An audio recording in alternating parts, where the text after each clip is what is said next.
안녕하세요. 신화로 읽는 심리학 16강입니다. 주제는 페레두로 어머니를 떠난 아들 107쪽이 되겠습니다. 먼저 읽어보겠습니다. 페레두로는 에프라위 백작의 7 아들 중 하나였다. 그의 아버지와 형들이 모두 전사했기에 어머니는 페레두로를 전쟁과 기사도의 손길이 닿지 않는 광야에서 키웠다. 그는 자라면서 자기의 신분은 물론 아버지가 누구인지도 알지 못했다. 어머니는 다른 아들처럼 잃을까 두려워 그를 늘 자기 곁에 두려웠다. 아버지가 계시지 않고 어머니와 단둘이 사는 아들 얘기죠. 아들이 어떻게 영웅이 될까? 아버지의 부재죠. 그래서 어머니와 아들이 둘이 살면 어때요? 모자가 둘이 살면은 둘이 상상계라 그래요. 락강이 그러죠. 상상계. 그러니까 엄마와 아들 둘은 서로의 상상이에요. 서로의 거울이죠. 엄마는 아들을 보면서 그게 나고 아들은 엄마를 보면서 나가 되는 둘이 이자 관계, 둘만 있는 관계예요. 세상은 없고 둘만 있는 이게 상상계죠. 나의 상상이에요. 상대방은 남이 아니라 타자가 아니라 나의 상상. 이 속에 살면 어때요? 세상을 못 배우죠. 세상이란 건 나도 있지만 너도 있고 또 그들도 있고 우리들도 있고 이렇게 다양하게 살아가야 되는데 나밖에 없는 거예요. 상상계는 너도 나니까. 이런 상상계에서 이제 어때요? 아들이 어머니 품을 떠나야 되죠. 떠나서 아버지 세계에 들어가야 돼요. 아버지 세계라는 거는 꼭 생물학적 아버지가 아니라 어때요? 이 세상을 얘기하죠. 이 세상은 질서가 있잖아요. 법도 있고 이게 아버지 세계죠. 오로지 사랑만 있는 세계, 상상만 있는 세계, 어머니 세계고 세상에 법이 있고 나와 관계없이 나를 올가면 어떤 법 같은 거, 규범 이런 게 아버지 세계죠. 그래서 이 아들이 그 영웅이 되려면 어때요? 이제 아버지 세계에 들어가야 되는데 사람은 뭘 배울 때 모델이 있어야 되거든요. 내가 닮고 싶은 뭐가 있어야 돼요. 그래서 모델이 있어야 되죠. 그 110쪽을 읽어보겠습니다. 그는 페레두를 얘기하죠. 그는 숲속에서 운명적으로 세 기사를 맞닥뜨린다. 페레두르는 그들을 통해 자기가 꿈꾸던 남성상을 보게 된다. 기사들의 장엄한 모습을 통해 이전에 미처 알지 못했던 자기의 미래를 엿본 것이다. 그의 아버지 역시 기사였기에 세 기사는 그의 과거를 반영한 것이기도 하다. 모든 아들은 아버지를 통해 이상적인 남성상을 배운다. 따라서 아이는 언젠가 어머니의 품을 떠나 자기의 참모습을 찾아갈 수밖에 없었다. 그렇죠. 여기서 이제 그 아들이 그 엄마가 아들하고 둘만 이렇게 전쟁 기사를 못 만나게 하려고 하죠. 위험하니까. 그 엄마는 그렇겠지만 아들은 결국 어때요? 자기 운명을 찾아가죠. 그 운명이란 게 뭐예요? 바로 기사. 아버지가 기사였죠. 그래서 기사들을 만나게 되면서 자신의 정체성을 찾아가는 거예요. 내가 누군가. 그래서 그 기사는 어때요? 멋진 모습으로 나타나죠. 나의 미래상. 그래서 페레두로가 그 기사들을 보면서 자신을 이제 만들어가요. 그래서 우리가 아버지, 어머니는 참 중요한 게 어머니는 어때요? 이 자연을 대표해요. 이 우주 자체. 우주 자체는 무조건의 사랑이에요. 우리가 그죠? 산에 가면 먹을 게 있고 물에 가도 먹을 게 있고 항상 자연은 우리에게 먹을 걸 줘요. 어머니예요. 그러나 인간 세상은 또 다르죠. 다른 그 세계잖아요. 이 자연과. 그래서 인간 사회의 질서라든가 규범 이런 거는 이제 아버지 세계죠. 그래서 사람은 두 세계 살아요. 어머니 세계와 아버지 세계. 그래서 엄마에게서는 무조건의 사랑을 배우고 아버지에게서는 세상의 규범을 배우죠. 이렇게 해서 이제 멋진 인간이 돼야 되는데 근데 어때요? 엄마 사랑을 제대로 못 받고 아버지 사랑을 제대로 못 받으면 어떨까요? 굉장히 결핍이 생기죠. 저는 그 어릴 적에 어머니가 어때요? 항상 아프셨어요. 그러니까 아들로서 장남이잖아요. 장남으로서 엄마에 대해서 어때요? 내가 보호해야 된다 생각하게 되는 거예요. 그리고 아버지는 이제 술 드시면 오면 막 밥상을 뒤엎기도 하시고 그럼 아버지에 대한 어떤 분노가 있죠. 그다음 중학교 때쯤 돼가면서 아버지를 이겼어요. 아버지가 밥상 뒤엎었는데 제가 팔을 딱 잡으니까 아버지가 꼼짝 못 하시더라고요. 이렇게 되면서 저는 아버지에게서 어때요? 세상의 규범을 제대로 못 배웠어요. 그래서 저는 그 엄마에 대한 무조건 사랑을 듬뿍 받았지만 또 내가 받기만 아니라 보이던 생활을 하게 되고 또 아버지에게서 어때요? 그 아버지한테 친하게 지내면서 세상의 질서를 배웠는데 제대로 저는 못 배웠어요. 그래서 저는 그런 결핍이 있거든요. 그래서 저는 제 개인적으로는 이렇게 저보다 이렇게 윗사람을 하고 잘 못 지내요. 뭐 어쩌다가 학교 선배를 만나면은 뭐 선배님하고 술잔 따로 하는데 그렇게 행동은 하지만 마음은 되게 이렇게 불편해요. 또 직장 생활을 하면은 직장에서도 어때요? 상사하고 잘 못 지내요. 그래서 저는 그 직장 생활 오랫동안 안 했죠. 안 하니까 되게 편한데 그 직장을 한다면 되게 힘들죠. 그래서 아버지 세계와 어머니 세계 둘 다 해야 돼요. 그래서 저는 이런 콤플렉스를 이제 안고 살아가죠. 아마 많은 분들이 자신만의 콤플렉스일 거예요. 그래서 113쪽에 페레드로가 어떻게 용이 되어가는지 또 읽어보겠습니다. 우리는 때가 되면 아이들이 세상 속으로 나가서 우리가 줄 수 없는 것을 스스로 개척해야 한다는 사실을 인정한다. 페레드로가 어머니의 품을 떠나지 않았다면, 엄마를 떠났죠. 상상계를 떠나서 이제 상징계, 상징계는 세상의 상징이 있잖아요. 그래서 세상에 만들어진 법, 이런 거죠. 이 속에 이제 들어가서 성공을 해요.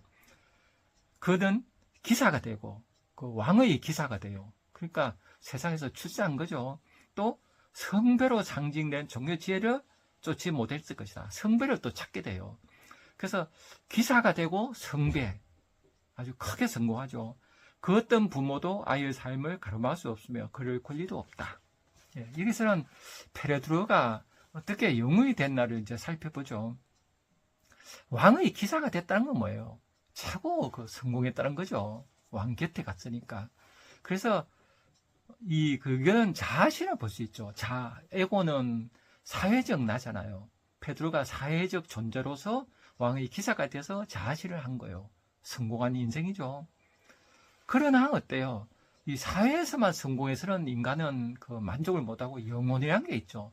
영혼은 사회적 성공과 관계없이 이 우주 그 자체인 에너지 그 자체, 영적 존재죠. 그 영적 존재로 그 성공하는 건 바로 성배를 찾는 거예요. 이 성배는 예수의 그 거룩한 잔이라 그러잖아요. 그래서 그 잔은 어때요? 그 마시면은 영생의 그 잔이에요. 영원히 죽지 않는. 그래서 이거는 뭘 비유할까요? 바로 이거는 우리 안에 영혼을 상징하죠. 우리 안에 참나, 본성, 셀프, 영혼 이런 것을 이제 성배로 상징하는 거예요. 그러니까 성배를 얻었다는 건 어때요? 내 안에 본성을 찾은 거예요. 그죠? 내 안에 하느님 있는 걸 알고 또 어때요? 불교 같으면 내 안에 불성을 있는 걸 알고 소크라테스였다면 내 안에 로고스, 공자 같으면 내 안에 본성 이걸 깨달아서 이제 어때요? 그 자아를 넘어선 큰 나의 삶을 살게 됐다는 거예요. 그래서 페레드로는 두 개의 삶에 성공을 하는 거예요. 왕의 기사가 되어서 사회적 존재로서 성공을 하고 또 성배를 찾아서 영적인 삶에서도 그 온전한 인간이 되고 이래서 페레드로가 때요 에고를 넘어선 자아초월을 한 그 셀프를 찾아서 온전한 인간 된 그런 영웅을 이제 그 빗대어 얘기할 수 있죠. 그래서 우리가 그 영생의 셈이란 건 어때요? 내 안에 있는 영원한 셈. 그건 뭔가 하면은 마음을 고요히 하면 알 수 있어요. 저는 요가하고 명상을 이렇게 하거든요. 저는 뭐 깊이 하진 못하지만은 그러니까 명상 속에 들어가면 어때요? 나는 그 자체로 온전함을 느껴요. 내 자체로 부족함이 없구나. 명상에서 가만히 마음을 고요히 하고 있으면 마음이 이렇게 바다처럼 가라앉죠. 바다처럼 가라앉는 건 고요한 마음은 어때요? 우주 그 자체의 마음이에요. 내가 우주 그 자체니까 부족함이 없고 또 죽음도 없죠. 내가 우주니까 불생불멸이죠. 이런 게 영생의 셈으로 해석할 수 있죠. 이걸 만나게 되는 거예요. 그래서 성배를 이제 얻었다. 성배를 찾아가고 이런 이야기는 다 내 본성 찾기예요. 사람은 에고가 있어서 에고가 진짜 난 줄 착각을 해요. 그죠? 나는 아빠다. 그러면 아빠. 나는 경찰이야. 그러면 경찰. 나는 군인이야. 난 교사야. 난 공무원이야. 난 회사원이야. 그러면 그거는 하나의 역할에 불과한데, 그죠? 내 본성이 진짜 나고 내가 경찰 역할, 회사원 역할을 하는데 그 역할이 아니라 역할이 나로 알게 되면 이제 심각해지는 거예요. 자, 그래서 이걸 넘어서야 되거든요. 그래서 자로서도 성공을 해야 돼요. 좋은 경찰이 돼야 되고 좋은 공무원이 되고 좋은 회사원이 돼야 돼요. 맞아요. 그죠? 그렇지만 그것만이 다가 아니죠. 인간은 내 안에 본성, 자아를 넘어섰나 이 본성이 또 만족을 해야 돼요. 그래서 인간은 크게 보면 두 가지 욕구가 있는 거예요. 자아실현과 자아초월. 이게 인도 같으면은 인도에서는 그런 데잖아요. 15세까지는 집에 있다가 15세에 이제 학의 뜻을 두는 거예요. 공자님처럼 15세에 공부하러 가요. 그래서 25세까지 10년 동안 공부를 한다 그러더라고요. 그리고 이제 그 25세 되면 하산해서 자신이 열심히 살아요. 자아 실현하는 거죠. 이 세상 속에서 돈도 벌고 명예도 추구하고 권력도 추구하고 사회적 존재로서 열심히 살아요.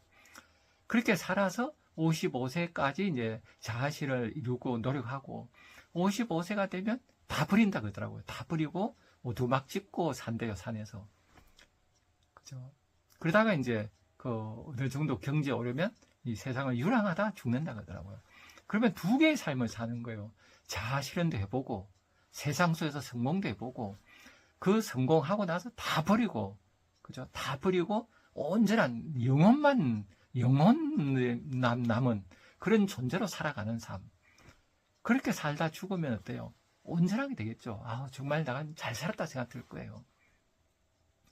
이런 삶을 사는 게 저는 이상적 삶이라고 봐요. 그래서 현대인이 굉장히 살기가 힘든 거는 자아 실현만 자꾸 강조해요. 그죠? 뭐, 자기 개발서가 이제 자아 실현이잖아요. 어떻게 하면 출세할까 막 그래요. 근데 그렇게 해서 성공가들 달려도 사람들이 만족하지 못하는 거는 영원히 만족 못하는 거죠. 그래서 저는 만족한 삶을 살았던 인디안들이 참 좋아요. 인디안들 시를 한번 읽어드릴게요. 오늘은 죽기 좋은 날, 인디안들이 부르는 죽음의 노래.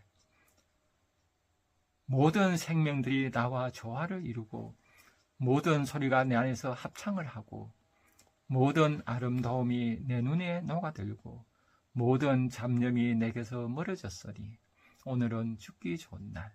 나를 둘러싼 저 평화로운 땅, 마침내 순환을 마친 저 들판, 웃음이 가득한 나의 집, 그리고 내 곁에 둘러앉은 자식들. 그렇다. 오늘이 아니면 언제 떠나겠는가. 참 부럽죠. 그래서 그 인디안들은 이렇게 멋진 삶을 산 거예요. 왜 그럴까요? 바로 자아 실현했죠. 사회적 존재로서 열심히 살면서 사회에서 인정도 받고, 그래서 인디안들 보면 아주 당당해 보이잖아요. 그렇지만 그 사람들이 사회적 존재로서만 산 게 아니라 영적 삶을 살죠. 그죠? 해가 뜰 때 해 뜨는 거를 바라보면서, 뜨는 해를 바라보면서 기도를 하고 항상 경건한 삶을 살죠. 그래서 자아실현과 자아철, 육체적 존재와 영적 존재 두 개의 삶을 완벽하게 살다가 하면은 이렇게 죽을 때도 멋지게 죽을 수 있죠. 그래서 현대인은 이제 이렇게 하려면 어떻게 될까? 저는 그 현대인의 이 멋있게 사는 삶을 에머슨 시를 통해서 한번 같이 생각해 봅시다. 무엇이 성공인가? 랠프 월더 에머슨. 아름다움을 식별할 줄 알며 다른 사람에게서 최선의 것을 발견하는 것.